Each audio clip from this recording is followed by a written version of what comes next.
What's up, guys and gals of the movement world? It's Sean Mishka, the Movement Miyagi, coming to you once again on behalf of Football Beyond the Stats in our Movement Play of the Week, this week for Week 9 of the 2024 National Football League season.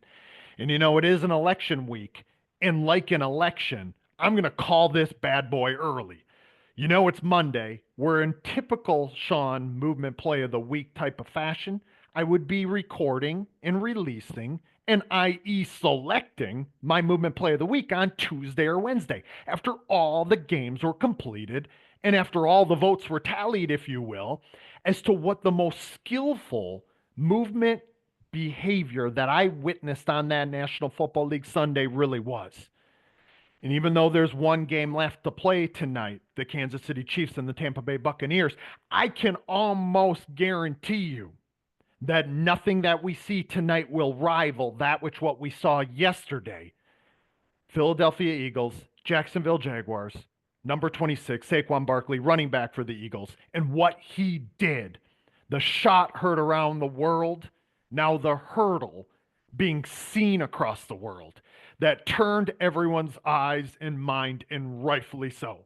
I've watched this play probably more times than I'd like to admit, maybe like I would with some of the other plays I've seen from Saquon. Those of you who followed me here at Football Beyond the Stats probably know my affection that I have for when Saquon is on, for when Saquon feels free. He's able to honestly and authentically express himself in sort of a Bruce Lee, Jeet Kune Do type of fashion where he uses no way as the way. When he is on and he's feeling himself, that's who he is with his movement form of life. He is a problem solver first and foremost. And that's why in 2018, I awarded Saquon Barkley my mover of the year, my only rookie to ever do it.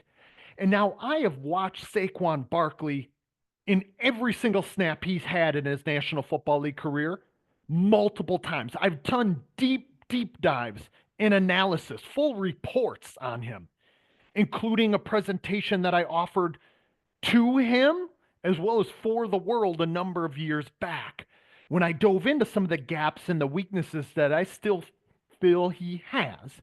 And to be honest with you, and to be quite fair, he still displays glimpses of that.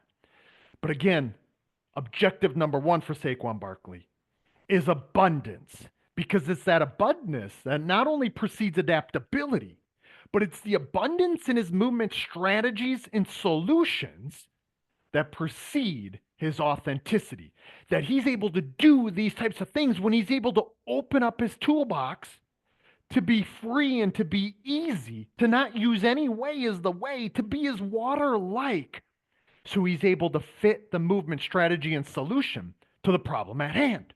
And we're going to get into a little bit more of that because I've seen him not do that and be that many times over his NFL career, kind of making moves for movement's sake or maybe being fixed and frozen because of certain intentions. But when he just lets his instincts kind of take the lead, sort of like Jesus take the wheel, right? Like I'm going to trust that what's in my movement toolbox is better than or will fit in with the what's there. So let's watch this. Unless unless you've been living under a rock, you probably have seen this. Saquon Barkley on this swing pass here down to the bottom of the screen, making some people miss, putting some guys on his poster not only once, not only twice, but 3 times. Stringing moves together. Moves upon moves, as they would say when you watch a guy like a Barry Sanders. And Barry Sanders, Adrian Peterson, Saquon Barkley, it kind of goes in that order with the amount of time I've spent watching each one of these respective guys. Undoubtedly Barry Sanders for obvious reasons. Number 2, AD for the amount of work that he and I did together. And then number 3 probably would be Saquon Barkley. And it would rival the amount of time that I've spent working or watching film for the guys that I work with. You know, Adrian obviously fit in that category, whereas Barry and Saquon do not. But that being said, I have sent extensive film analysis and spent a significant amount of time doing this with Saquon Barkley plays. And I can honestly say that even when we look at the Barry Sanders, the Adrian Petersons, the Saquon Barkleys, or anybody else, because I've watched and dissected a lot, a lot of football movement skill, a lot of problem solving, and seen and revel guys as they interact with waves such as this and come up with, and I really do mean come up with, the emergence of a novel, a creative, an authentic movement strategy or solution in the midst of interacting with the what is. And notice what I mentioned there, because one thing I've often been critical of Saquon for is square peg, round hole. I have this strategy I want to utilize, and I know that I'm going to use it before the problem actually even would require or dictate. He makes some moves for movement's sake that wouldn't functionally fit the what is of the problem, the openings, the challenges, the threats, the perturbations, right? And he can do this and be successful. He does this in spite of that way of being when he was in New York, because when push comes to shove, just like he was in 2018 when I named him the mover of the year, when it comes to 1v1 problems, Saquon Barkley versus another human in space where behavior affords behavior, it's hard to find anyone who's a better movement problem solver in 1v1 problems. And we still see that here from him, right? But I still feel as though he can gain more abundance in the ways that he interacts with them, because he's able to take in how they're behaving and how that might channel how he could, but also how he should behave based on what's there. And that's why it's really cool to see what he's doing right now in Philadelphia. Even though now that he's getting a lot more room to operate with them, there are some times that he sees every problem as sort of one that requires a speed strategy or solution. Because of his explosiveness, because of his linear speed, he does have a tendency to want to hit the gas pedal and not necessarily see to the right and to the left for opportunities, or to look deeper beyond as to how he might be able to interact, to put guys on a string, or to actually look to evade them in different ways. But that's a topic for a different day. That's a different conversation, right? What I love to see from Saquon Barkley right here is these layered movement skills. How he interacts with the first problem might be channeled from what lies beyond. And that, to me, is where the meat on the bone is for Saquon Barkley. That is, for me, when I've done deep diving analysis that I put out publicly, or those that I've passed on maybe directly to him and to his teams. Like, I want him to see the whole world, the what is, for what it is there to offer him. And that's what is so fascinating about this respective play. Let's get into it, because you can tell I'm going to ramble a lot today, and I'm not going to be apologetic about it at all. 50% speed here. We're going to take it and look at the three local problems, local movement problems to local movement problems, right? To look at the information that's there, what he might be connected to, and how it's channeling his movement behavior, how he's coupling his movement behavior to that. First and foremost, let's look at it right here. We look at this first local movement problem and the slice and snippet that exists. You can see right now, one interpersonal distance is going to be that first informational variable in this respective slice. The second one probably is going to be, remember, it's not just these snippets, it's not just this portrait, it's not just the still shot, it's going to be unfolding, but I want to kind of talk through these things before we see it play out. It's going to be what direction and bearing angle. Obviously, Saquon's about to go right here, right? And then look to interact to the left or to the right and see how his behaviors are connected to the behaviors of the other individual. And then it would be posture and kinematics of this dude, right? But what we could see and what we would hope from Saquon is that he's not just looking to this guy, but again, he's looking through that guy, looking to and through. This is the thing I think that Saquon could certainly still stand to improve upon. But let's realize we're talking about one of one type of movement skill to be able to do that, which what we see Saquon do here. So I'm really getting nitpicky to say like he could or should do something additional to this, but that's obviously who he is and who I've always believed he has the capability and potential of being. It's why I've been as critical and as deep diving as I've been, because I think he could still layer some of these movement skills accordingly. But this is awfully special. Again, one of one, otherworldly type of movement behavior. Okay. So those informational variables, interpersonal distance, himself and another, bearing angle, potentially speed, but this guy's coming to a stop. And then the posture and kinematics, how that guy might look to be able to move. We're going to take it another frame, right? We're going to see it right there. The guy closed the gap just a little bit more on that deceleration. All of a sudden, interpersonal distance changed, and so did the opportunities for Saquon to act. Again, hopefully that makes some sense. If you spent any time here, and if it's your first time here, I hope that you come back again. But look at where Saquon's looking, okay? Yes, I'm speculating here. But I've seen a lot from Saquon Barkley, and that's the reason why I've spent as much time unpacking this up to this point as I have. I've watched every single snap of the dude, and I very rarely see him look beyond in that 1v1 movement problem. Here, based on the position of his helmet, I believe he is looking beyond. Okay. He might glance and look to this immediate defender right here, this cat, to get the updated information detection that he needs, i.e., the online perception. But then he might glance and look back towards his right and look beyond. At least that's what I'd like to speculate and hope that is happening here. And it's what allows him to make the decision that he does. Because typically we'd see Saquon get a little like here, like if you just looked at me, this little shimmy and shake, he'd give a little head fake. He'd get this wide step that we're about to see from him coming up, okay? Where he draws the guy in and then comes back out. Stringing movement solutions together is really what it's about for a running back, right? The more skillful problem solver, the more dexterous one, the ability to solve any emerging movement problem. Emerging movement problem. The what is. It's not about the strategy or the solution that Sean Mishka would like to see from Saquon Barkley. It's in how Saquon Barkley sees the world and be able to use no way is the way.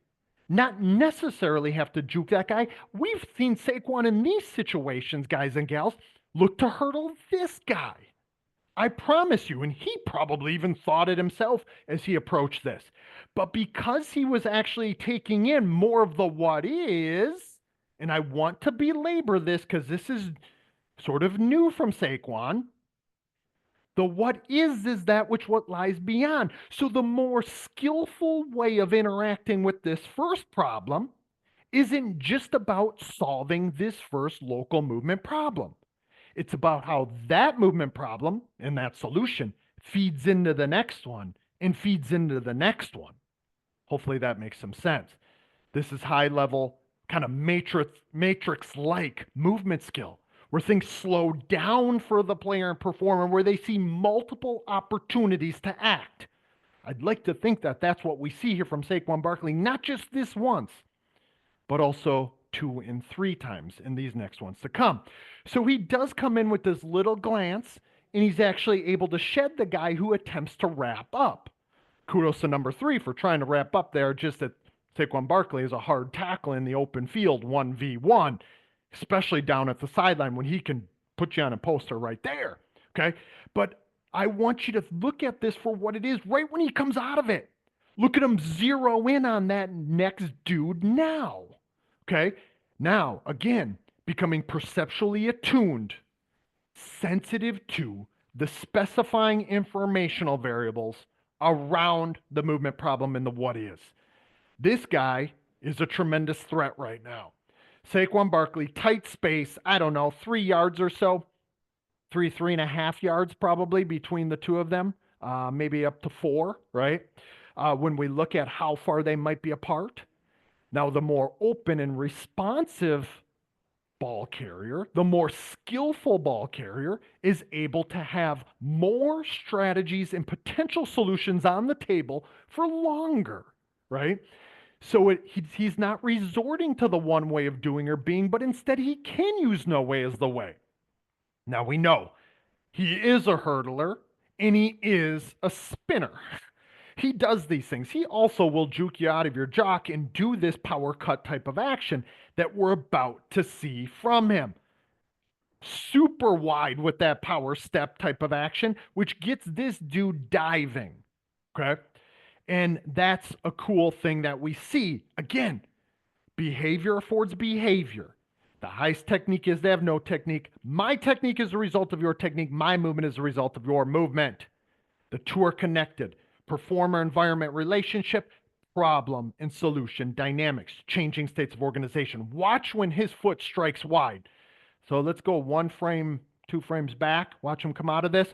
Look at when this foot goes wide. Look at the difference in behaviors of that guy. That guy being that defender. I don't know who that is. Okay.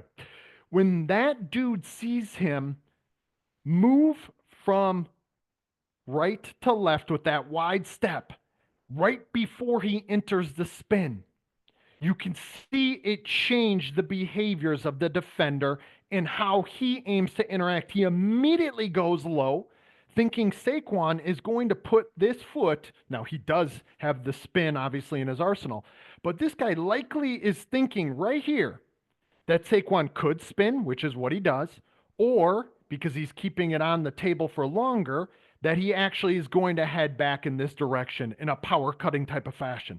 That he's going to throw this left foot in the ground right here that I'm circling my cursor, and he's going to pick up that right foot and it's going to go in this direction, power cutting type of fashion. In Saquon's bag without a shadow of a doubt. Okay. Especially at this type of interpersonal distance, it's likely that he's going to use one of those two movement strategies, which I'm not surprised in the open field here actually does go to the spin move. That spin from left to right, turning back over his right shoulder, is a go-to for him, as would be the hurdle. This defender might be thinking that as well, like knowing that Saquon at his best has a lot in the toolbox, and it is that which what leads to his adaptability when he is not fixed and frozen. Okay. And then this spin, the thing that we've seen from Saquon this year, now that he's gotten more comfortable, he's gotten less fixed and frozen with his intentions of just trying to get north and south. Credit to the Philadelphia Eagles. Number one, what they've allowed him to do. They've allowed Saquon to be Saquon. The guy that they signed in March is the guy they're letting be who it is that he's supposed to be. So we see more of the Penn State 2017 version, but playing on NFL Sunday. We see more of the 2018 rookie year Saquon Barkley, the one who is freer and less intentioned of going north and south. Okay. The one that was less beat up, but instead he's open to kind of find any strategy and solution that he might be able to resort to. And that's why we're able to see this canvas open up for him that he's now painting back upon. We saw glimpses of it in New York, but because he's not, that I'm talking about that intention, but I'm also talking about the what is on who he's performing and behaving with. Not getting hit as frequently, as early, not having to force anything and do more than what it is that he's being asked to do is certainly setting the canvas as well. That 4.2 yards after contact, or yards before contact rather, is telling here. He doesn't feel as though he has to press as much, so he's able to free up. And now he finds that all these options are on the table to move in this way. But one of the very cool things about Saquon Barkley 2024 is he's on the perceptual search for. You see him right there, and we're going to see it again. We saw it on the first movement slice, or the first slice and snippet, that first local movement problem with this interaction with this dude back here, right? Back at the 42, 43, down at the sideline. We see it now in the second local movement problem with number 33, who is stumbling upon himself at the 38-yard line. Saquon poster number 2 of this respective play. Look at where his perception goes. Right back, head on a swivel. Get me connected perceptually to the what is. Layered stuff from Saquon Barkley, special stuff from Saquon Barkley. Kudos to Saquon Barkley for exactly that. Searching the landscape for the opportunities to act so he can search his movement toolbox for the strategy and solution to functionally fit in with the what is. And then when it so happens to be that it no longer is a 1v1 movement problem, I mean, like, what is this type of video game bullshit?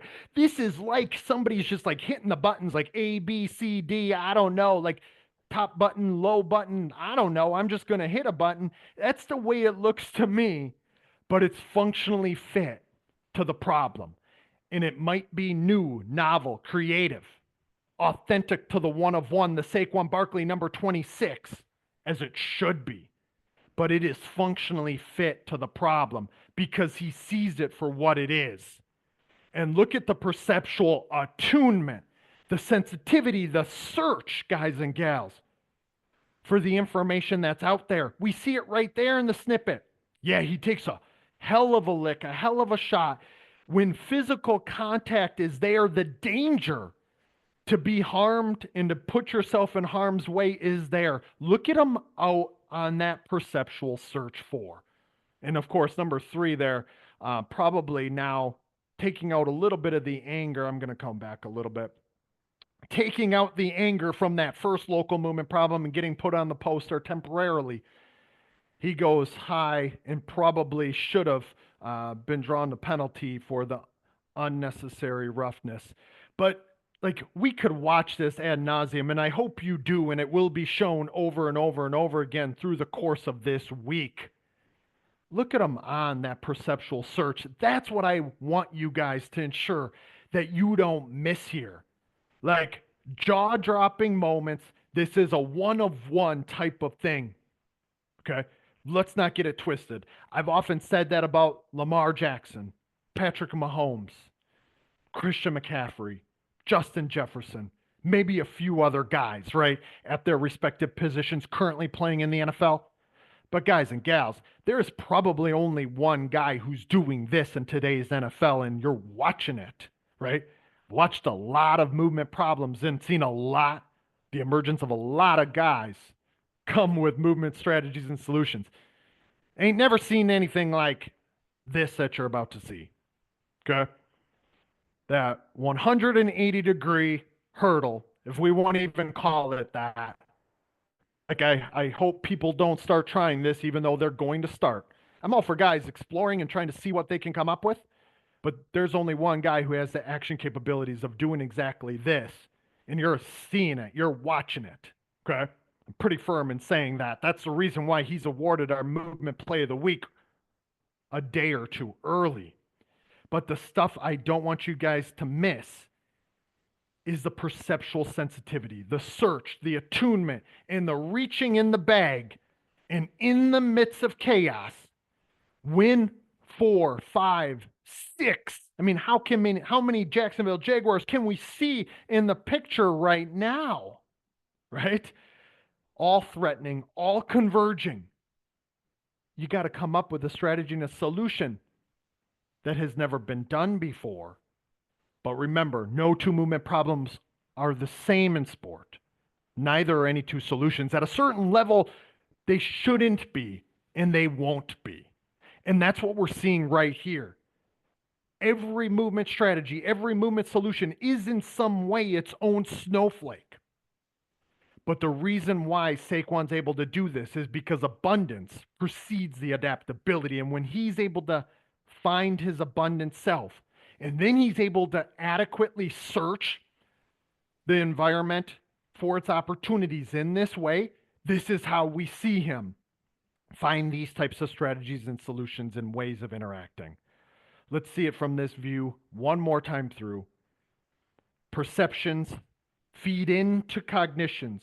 which feed into actions, but they're all intertwined and are all interwoven.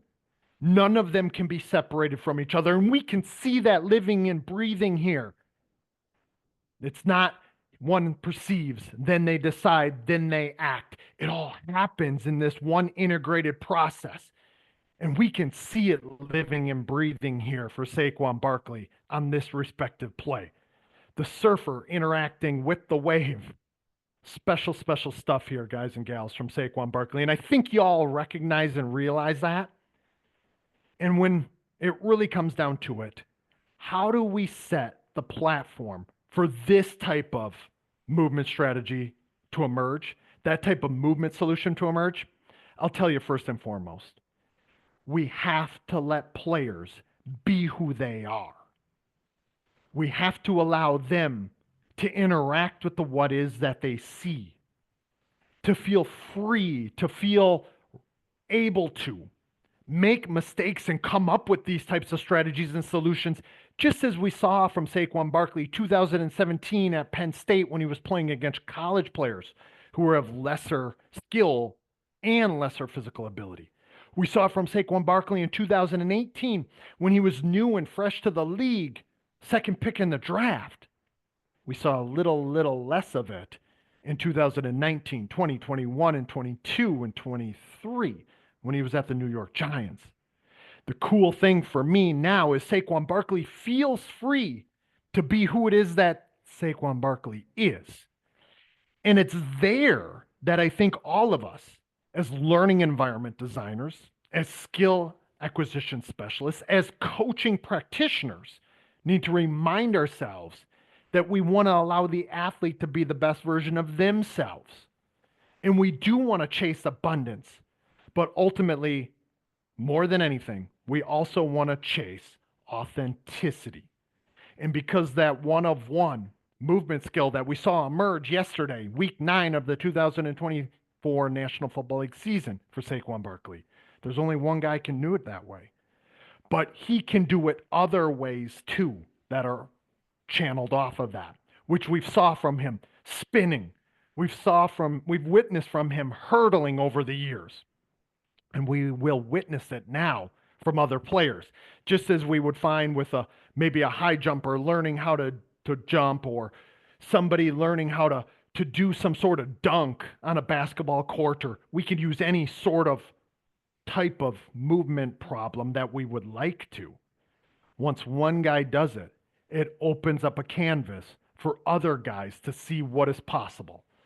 And that, I think, is a really cool, fascinating aspect of this as well, because we're about to see some players interact with movement problems in some slightly different ways, in ways that they had never thought was possible until Saquon Barkley did it yesterday. It's sort of like what we saw from Barry Sanders over his National Football League career as well. Young players and fellow players, peers, began to watch what Barry did, even though only one guy could do it. And they started to do it in their own respective way. They started to see who that guy was and what it meant to them and their movement skill. And that is a cool thing for me, admiring what Saquon Barkley is doing right now, because of how much I always believed he had the capability of being. And here's the rub with that. If it's Saquon Barkley watching this, or if it's anyone else watching this and they work with players, there's much more meat on the bone there as well for a guy like Saquon Barkley, as he finds out like what else is out there for him to do. So for Sean Mishka, I'm the Movement Miyagi, Football Beyond the Stats, our movement play of the week for week 9. Hopefully you enjoyed this deep dive, because I have a sneaky suspicion that a lot of people are going to take a stab at this. I don't have all the answers here. I just only hope that I was able to offer you a different or maybe challenging perspective on what you saw from one of the most special plays that you will ever see.